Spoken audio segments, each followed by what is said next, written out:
आपने देखना शुरू कर दिया है द एंगल और मैं हूं आपके साथ छवि अवस्थी। चलिए सबसे पहले नजर डालते हैं आज की सुर्खियों पर। सचिन पायलट ने की पार्टी आला कमान से मुलाकात, राजस्थान की सियासी हलचल हुई तेज। बसपा विधायकों के कांग्रेस में विलय मामले में सुप्रीम कोर्ट में सुनवाई कल तक टली, भाजपा और बसपा की याचिकाओं पर होगी एक साथ सुनवाई। पीसीसी चीफ गोविंद सिंह डोटासरा ने स्पीकर सीपी जोशी से की मुलाकात, कहा गहलोत ही रहेंगे मुख्यमंत्री, 5 साल चलेगी सरकार। भाजपा प्रदेश अध्यक्ष सतीश पूनिया ने कांग्रेस पर साधा निशाना, प्रदेश की कानून व्यवस्था को लेकर खड़े किए सवाल। राजस्थान में 14 अगस्त से शुरू होने वाले विधानसभा सत्र से पहले सियासी हलचल बहुत तेज हो गई है।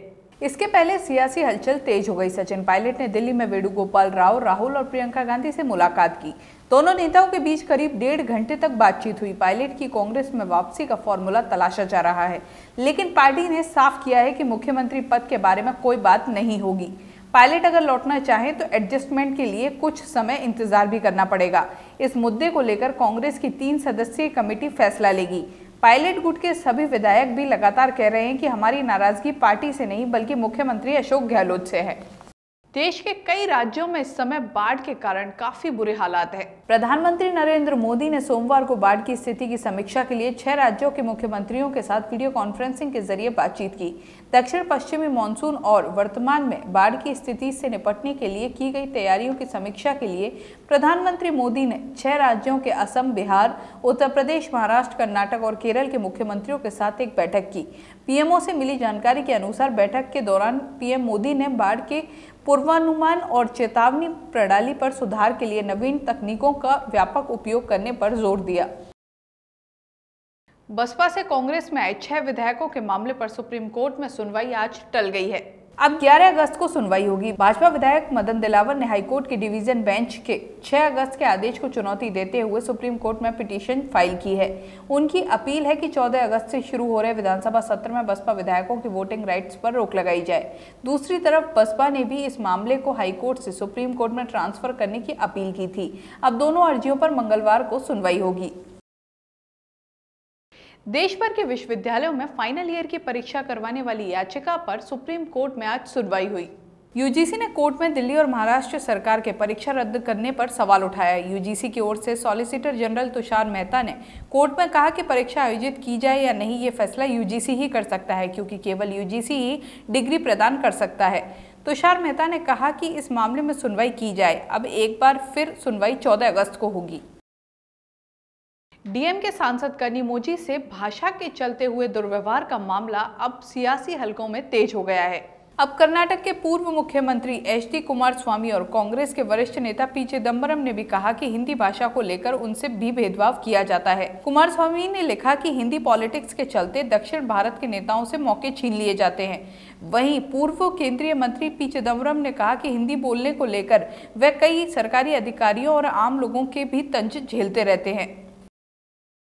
पीसीसी चीफ गोविंद सिंह डोटासरा ने आज विधानसभा अध्यक्ष सीपी जोशी से उनके निवास पर जाकर मुलाकात की।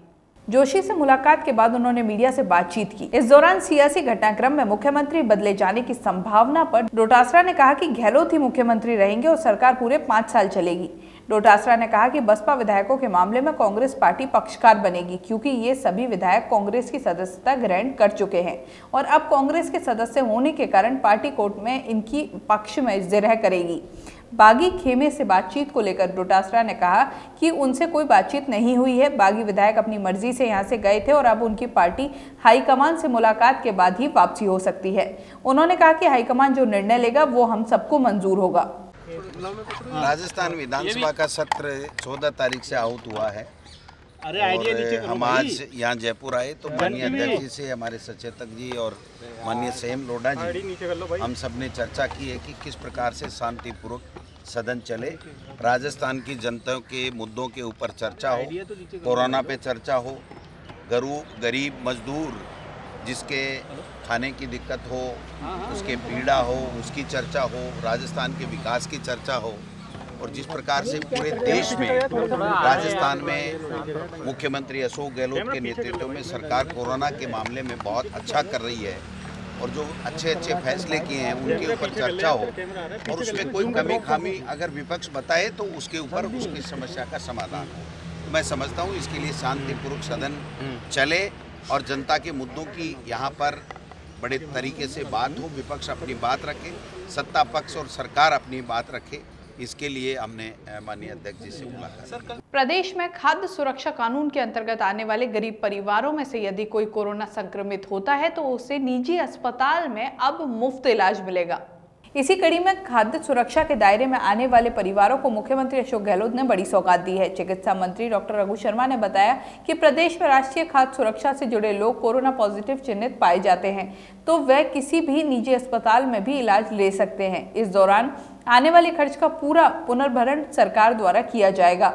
उन्होंने कहा कि सुकून देने वाली बात यह है कि जुलाई अगस्त में प्रदेश में कोरोना से होने वाली मृत्यु दर घटकर 1% रह गई है। वर्तमान में कोरोना से होने वाली मृत्यु दर 1.5% है। उन्होंने कहा कि कोरोना मरीजों के बेहतर उपचार के लिए 1300 नए वेंटिलेटर प्रोक्योर किए गए हैं। मुख्यमंत्री जी ने राज्य की जनता के हित में कुछ फैसले लिए हैं। एक तो जो राष्ट्रीय खाद्य सुरक्षा से जुड़े हुए लोग हैं वो अगर कोविड पॉजिटिव हैं और किसी प्राइवेट हॉस्पिटल में इलाज कराना चाहते हैं तो उनका पूरा रिएम्बर्समेंट होगा।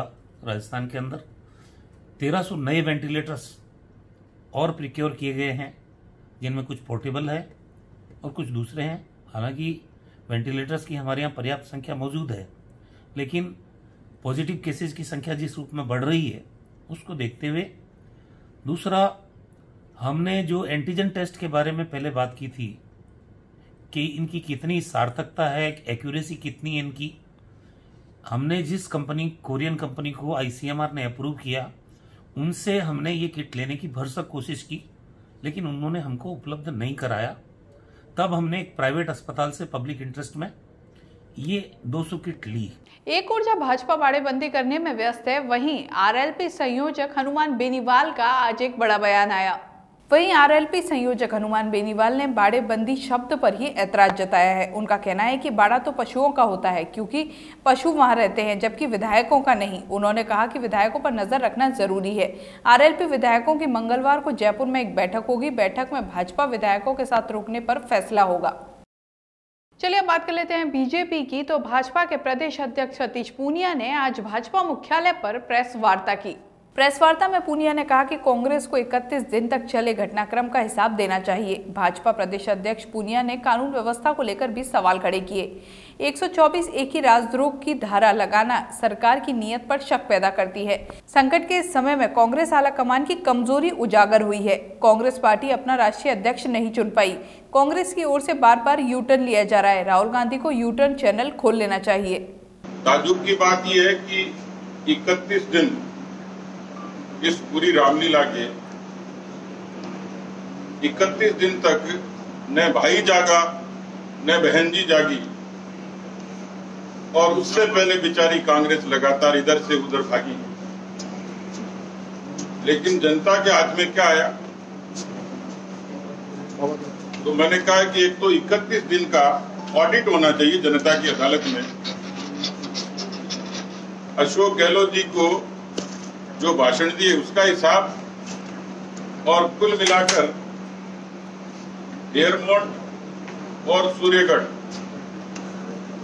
इनके का खर्चे का हिसाब तो बता ही देना चाहिए। और मान लीजिए एकता हो गई, खुशी की बात है। तो अब काम करो। अब काम क्या करेंगे कि सबसे पहले जो वायदा किया था किसानों की कर्जा माफी का, वो करके करामात करो। राजस्थान माध्यमिक शिक्षा बोर्ड 2020 की जो सप्लीमेंट्री परीक्षाएं हैं वो 3 सितंबर से शुरू की जाएंगी। बोर्ड ने परीक्षा को लेकर तैयारियां शुरू कर दी हैं। सप्लीमेंट्री परीक्षा के लिए फीस की प्रक्रिया भी शुरू कर दी गई है।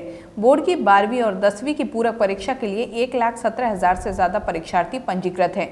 वहीं बोर्ड की प्रायोगिक पूरक परीक्षा 20 अगस्त से शुरू होंगी। पूरक परीक्षा के लिए शुल्क की प्रक्रिया शुरू कर दी गई है। 14 अगस्त तक साधारण शुल्क के साथ आवेदन किया जा सकता है। दुगने शुल्क के साथ 18 अगस्त तक आवेदन कर सकते हैं। बीती रात झुंझुनू के रोड नंबर 2 पर एक एएसआई द्वारा चिकित्सक के साथ मारपीट करने का एक मामला सामने आया है। जानकारी के अनुसार झुंझुनू के बीडीके हॉस्पिटल में कार्यरत डॉक्टर रामस्वरूप पायल रात को किसी इमरजेंसी केस के लिए हॉस्पिटल जा रहे थे। अचानक उनकी गाड़ी एक बाइक से टकरा गई, जिसके बाद डॉक्टर पायल ने गाड़ी से नीचे उतरकर उनको संभाला और पुलिस कंट्रोल रूम को सूचना दी। सूचना के बाद पुलिस मौके पर पहुंची। गाड़ी में 3 पुलिसकर्मी और एक सादा वर्दी में व्यक्ति आया, जिसने डॉक्टर रामस्वरूप पायल से मारपीट शुरू कर दी। घटना की जानकारी मिलते ही अन्य डॉक्टर भी वहां पहुंच गए और एएसआई के खिलाफ कार्रवाई की मांग करने लगे।